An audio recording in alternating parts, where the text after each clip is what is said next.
Kita akan bergabung melalui saluran telepon dengan Betty Epsilon Idrus, Komisioner KPU DKI Jakarta. Bu Betty, selamat petang. Selamat petang, Mbak Cindy. Ini hampir pasti akan diadakan putaran kedua Pilkada DKI Jakarta. Mekanismenya akan seperti apa, terutama terkait dengan kampanye, Bu Betty? Pertama, saya ingin katakan bahwa di Undang-Undang 29 tahun 2007 sebagai lex specialis derogat lex generalis diatur jika, terutama pada pasal 10 dan pasal 11, jika tidak ada yang memperoleh suara lebih dari 50%, maka untuk DKI Jakarta punya mekanisme putaran kedua. Nah, kita sedang menunggu hasil resminya di tingkat provinsi setelah rekap berjenjang dari tingkat kecamatan, kabupaten kota, dan kemudian di tingkat provinsi sekitar tanggal 25 sampai dengan tanggal 27 Februari ini, Mbak. Kalau sudah diputuskan, di situ akan kita ketahuan berapa perolehan suara pasangan calon nomor urut 1, nomor urut 2, dan nomor urut 3. Bu Betty, jika nantinya mengarah pada putaran kedua Pilkada DKI Jakarta, mekanismenya akan seperti apa? Terkait kampanye, apakah seluruh pasangan calon diwajibkan atau ada aturan-aturan tertentu terkait kampanye dalam putaran kedua ini? Iya, jadi Undang-Undang 10 2016 menyatakan bahwa terhadap petahana itu diwajibkan untuk kampanye sepanjang masa kampanye. Diwajibkan cuti sepanjang masa kampanye. Itu diatur dalam Undang-Undang 10 tahun 2016, Mbak. Jika ada calon kita yang petahana. Itu harus mengajukan cuti untuk kampanye. Bagaimana dari KPU DKI Jakarta melihat bahwa beberapa saat terakhir ini aktifnya Basuki Cahayapurnama sebagai Gubernur DKI Jakarta direspon atau ditanggapi dengan hal yang sangat beragam. Apakah ini menjadi concern atau perhatian dari KPU DKI Jakarta? Saya rasa ranah kami adalah ketika menangani pasangan calon.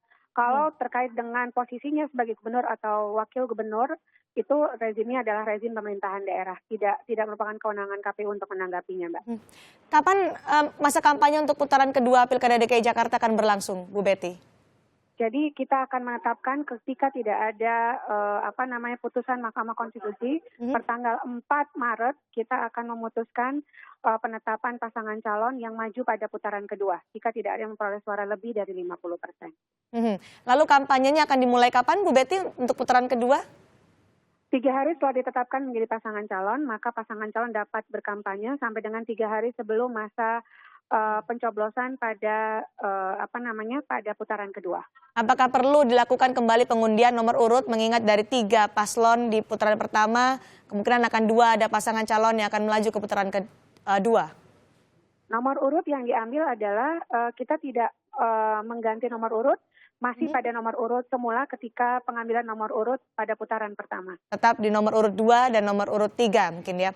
Terakhir, Bu Betty, yang menjadi perhatian masyarakat ketika masa kampanye berlangsung dalam Pilkada DKI Jakarta adalah debat yang dilakukan atau diselenggarakan resmi oleh KPU DKI Jakarta. Menjelang putaran kedua Pilkada DKI Jakarta, apakah akan dilakukan debat terbuka antara pasangan calon yang akan berkompetisi atau berkontestasi di Pilkada DKI Jakarta? Ya.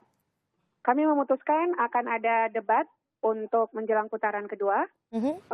Debatnya berlangsung berapa banyak akan kami siarkan setelah kami putuskan secara bersama di pleno KPU DKI Jakarta, Mbak. Masih akan diplenokan? Baik. Tapi akan ada debat dalam bentuk penajaman visi dan misinya. Tetap akan ada debat antara masing-masing pasangan calon ya? Betul. Baik. Bu Betty, yang juga menjadi evaluasi dalam pelaksanaan Pilkada DKI Jakarta putaran pertama adalah soal daftar pemilih tetap yang banyak dikeluhkan oleh masyarakat. Bagaimana upaya dari KPU DKI Jakarta untuk mungkin membenahi atau memberikan tanggapan dan jawaban soal hal-hal yang sempat diributkan di putaran pertama ini? Jadi pada putaran kedua, DPT putaran kedua adalah DPT putaran pertama ditambah pengguna DPTB, pengguna pemilih tambahan, ditambah surat keterangan yang dikeluarkan oleh Dinas Dukcapil, lalu ditambah mereka yang akan 17 tahun pada tanggal 19 April 2017, yaitu hari pemungutan dan penghitungan suara, dikurangin pemilih yang tidak memenuhi syarat. Baik, itu nanti akan diperbarui oleh KPU DKI Jakarta. Terima kasih Bu Betty Epsilon Idrus, Komisioner KPU DKI Jakarta, berbagi informasi tentang bagaimana mekanisme dan juga tahapan Pilkada DKI Jakarta yang hampir pasti akan berlanjut ke putaran kedua.